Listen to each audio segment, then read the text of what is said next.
Howdy y'all.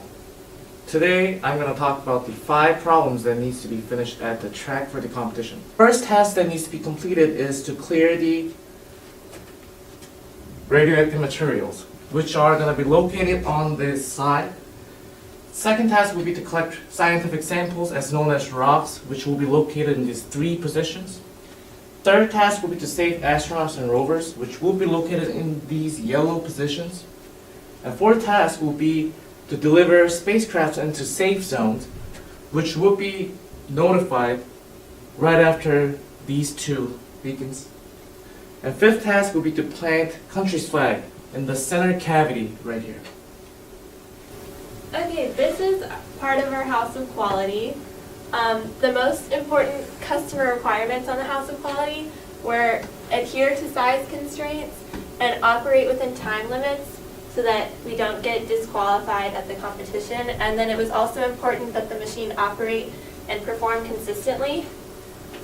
Based on those, the most important engineering requirements were dimensions, success rate of task, score points from collecting rocks, because the dimensions have to be within the set constraints so we don't disqualify. Here we have our function tree, and the function tree lays out the 5 tasks that we have to complete. Each task has 2 sub-functions. The tasks that we really want to focus on are collecting rock samples, because that can gain us a lot of points in the competition and should be fairly simple to do considering we don't have to compete with other teams for the rocks. And then landing the spacecraft in the marked safe zones, because we want to make sure we get them in the safe zones and not the unsafe zones so we don't lose a ton of points. Here's our spec sheet, part of our spec sheet, and this part has 3 main sections. The top section is for the overall dimensions of our machine. The machine has to be no bigger than 18 by 12 by 24 inches or will be automatically disqualified. The second part has the distances that we have to reach in order to gain points, which are important when we're building the machine, thinking about how far, say, the rock retrieval has to go. And then the third part has the dimensions of the different components on the track that we're trying to catch. So like the height of the astronaut so that the arm hits it when we knock it off the track. This part of the spec sheet has all of the points, so we know what to expect in the competition, how many points we'll gain based on how well our machine performs. Here's our morph chart. So to reach the sides and push out the radioactive materials, we decided to roll the cylinder down a ramp. To reach the rocks, we chose a sliding arm that also fell onto the track, and then it hooked in samples with a motor. To secure all rocks, they were held behind a wall. To detect the safe landing zones, we used a roller arm switch. To place the spacecraft within the selected zone, we rolled them in a horizontal line from a horizontal box, and to reach the center, we used a sliding arm. To collect the targets, they were pushed into the team zone with an arm, and then again to reach the center, we used a sliding arm that also swung out and placed the flag above the cylinder. Alright, we're going to go over all 4 of the horse species that we need to look out for.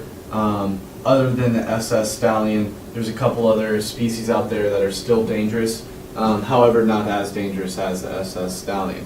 Here, this is a sliding cart design. A couple things about it: has drawer sliders that extend out when a motor up top is activated, releasing a pin, and then the bottom rover design is kicked out by 2 pneumatic cylinders, and when it starts to get pulled in, there's going to be eye hooks here that rotate this flap down and pulls in the rocks.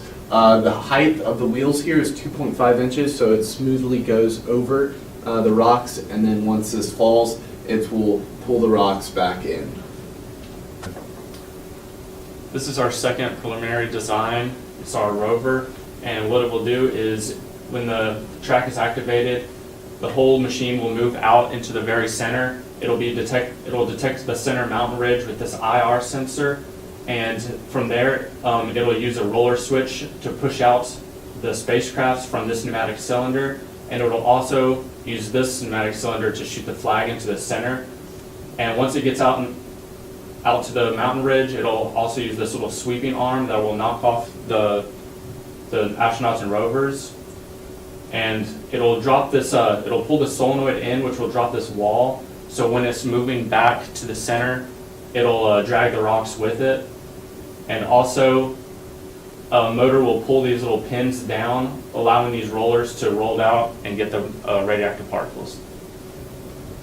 This is our scissor arm design, and this the scissor arm will extend by a motor, pushing it out into the center mountain ridge. A switch will be activated, pushing these pistons and pushing the spacecrafts into the safe landing zone. This hanging arm will knock off the astronauts and rovers, while this top arm right here will extend the flag into the cavity in the center. Another motor will push down on these drawer slides, pushing it out to collect the rocks, and then these extending arms will swing out to hit the tennis balls out. This is another spy shot that we have of one of the breeds out there today. This is a missile launcher design. Couple things to look out for is we have an extending arm that reaches out to the center and sweeps the rovers and astronauts into our zone. And then we have a spacecraft launcher that launches it into the spacecraft into the safe zones. We have a rock collecting arm that sweeps the rocks into the home zone. Those are a couple features we really got to look out for there today in the field. Alright, that shot. This is our prototype right here. It's a lethal thing. That's a stallion. You want to catch him? A lot of lives been lost, and you want to do this well this time. So this is the prototype. It's got 5 functions, all of them lethal. First one, planting flag. He knows how to plant the flag in our territory, and he knows it's his zone. Second one, to clear out our astronauts and rovers. These guys rotating here, getting all caught, falling into his own zone, becomes his prey. The third function, he's gonna try to load the space bombs into our zone.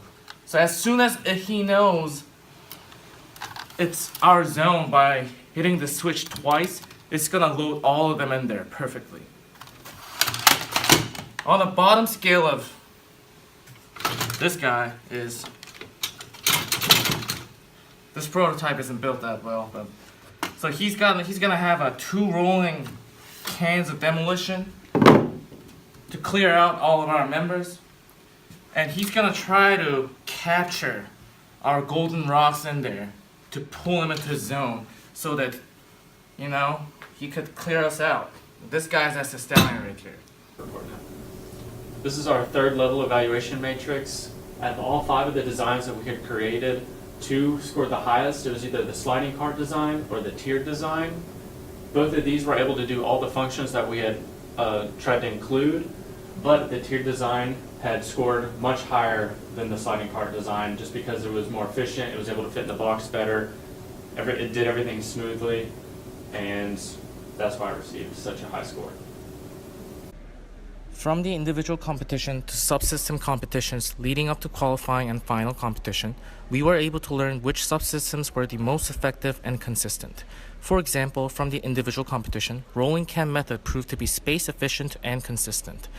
From the qualifying round, we were able to make changes to the machine that strengthened our consistency and reliability. For example, we were able to attach a cardboard piece onto our rolling arm switch to extend the range of detection, which was necessary considering that there were discrepancies in beacon location depending on track. At the final competition, the machine performed with average score of 121.3, with high score of 185 and low score of 12. The low score was due to the activation of my Rio component. The machine was consistent in planting flag, retrieving astronauts and rovers, and clearing a portion of radioactive materials. The machine also consistently cleared minimum of 2 rocks and landed all 4 spacecraft except for the time when the MyRio was unplugged.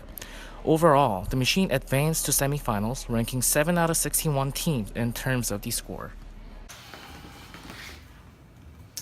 So Danny, what would you like to do in the future?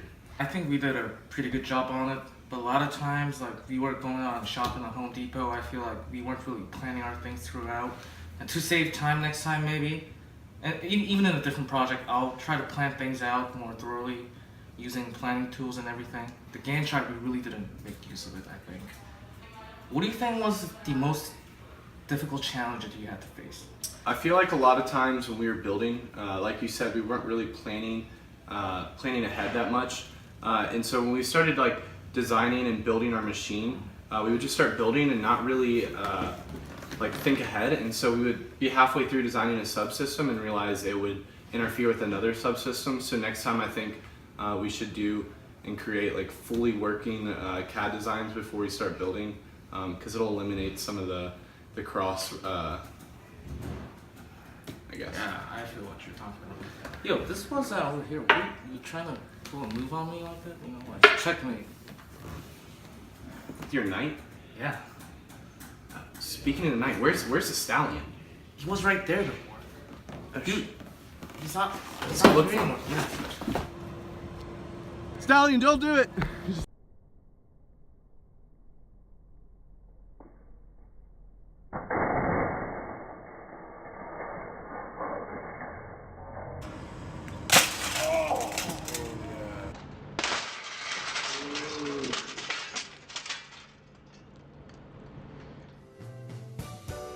Let your children play. If you give this man a You gotta have screen time. It's whatever you want to do. Yeah. I'm gonna do it the way I would regularly do it though. Okay. Good. Hey there, this is our second preliminary design in the center.